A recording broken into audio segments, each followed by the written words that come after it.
જો 7 મેએ અચાનક કોઈ ભારે અને ડરામણો અવાજ સંભળાય તો ડરશો નહીં.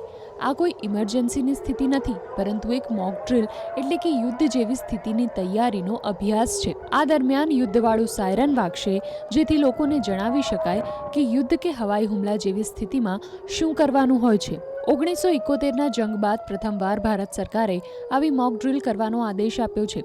તેવામાં તમારા માટે તે જાણવું જરૂરી છે કે આખરે સાયરન શું હોય છે, ક્યાં લગાવવામાં આવે છે, તેનો અવાજ કેવો હોય છે, તે કેટલા દૂર સુધી સંભળાય છે અને તે વાગે ત્યારે લોકોએ શું કરવું. સૌથી પહેલાં જાણીએ કે યુદ્ધવાળું સાયરન ક્યાં લાગેલું હોય છે.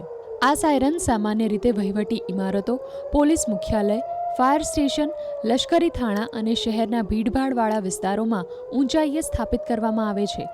તેમનો હેતુ સાયરનનો અવાજ શક્ય તેટલા દૂર સુધી પહોંચે તેવો હોય છે.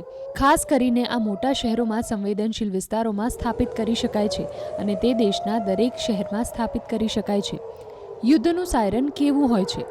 રસ્ટ સાયરન વાસ્તવમાં એક મોટેથી ચેતવણી આપતી સિસ્ટમ છે. તે યુદ્ધ, હવાઈ હુમલો અથવા આપત્તિ જેવી કટોકટીની પરિસ્થિતિઓ વિશે માહિતી આપે છે. તેના અવાજમાં સતત ઉચ્ચ નીચું કંપન હોય છે, જે તેને સામાન્ય હોર્ન અથવા એમ્બ્યુલન્સના અવાજથી સંપૂર્ણપણે અલગ બનાવે છે. તેનો અવાજ કેવો હોય છે અને કેટલે દૂર સુધી જાય છે?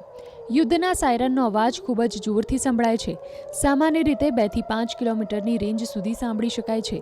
અવાજમાં એક ચક્રીય પેટર્ન છે, એટલે કે તે ધીમે ધીમે વધે છે અને પછી ઘટે છે અને આ ક્રમ થોડી મિનિટો સુધી ચાલુ રહે છે. જ્યારે એમ્બ્યુલન્સ સાયરન 110 થી 120 ડેસિબલનો અવાજ કરે છે, ત્યારે યુદ્ધ સાયરન 120 થી 140 ડેસિબલનો અવાજ કરે છે.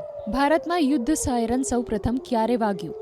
ભારતમાં 1962ના ચીન યુદ્ધ, 1965 અને 1971ના ભારત પાકિસ્તાન યુદ્ધ દરમિયાન યુદ્ધ સાયરનનો ઉપયોગ કરવામાં આવ્યો હતો. તે સમયે આ સાયરન ખાસ કરીને દિલ્હી, મુંબઈ, કોલકાતા અને અમૃતસર જેવા શહેરોમાં લગાવવામાં આવ્યા હતા. આ ઉપરાંત કારગિલ યુદ્ધ દરમિયાન સરહદી વિસ્તારોમાં તેનો ઉપયોગ કરવામાં આવ્યો હતો. સાયરન વાગે ત્યારે શું કરવું? સાયરન વાગવાનો અર્થ એ છે કે લોકોએ તાત્કાલિક સલામત સ્થળોએ ખસી જવું. પરંતુ મોક ડ્રિલ દરમિયાન ગભરાશો નહીં. ખુલ્લા વિસ્તારોથી દૂર રહો. ઘરો અથવા સુરક્ષિત ઇમારતોની અંદર જાઓ. ટીવી, રેડિયો અને સરકારી ચેતવણીઓ પર ધ્યાન આપો. અફવાઓથી દૂર રહો અને વહીવટીતંત્રની સૂચનાઓનું પાલન કરો.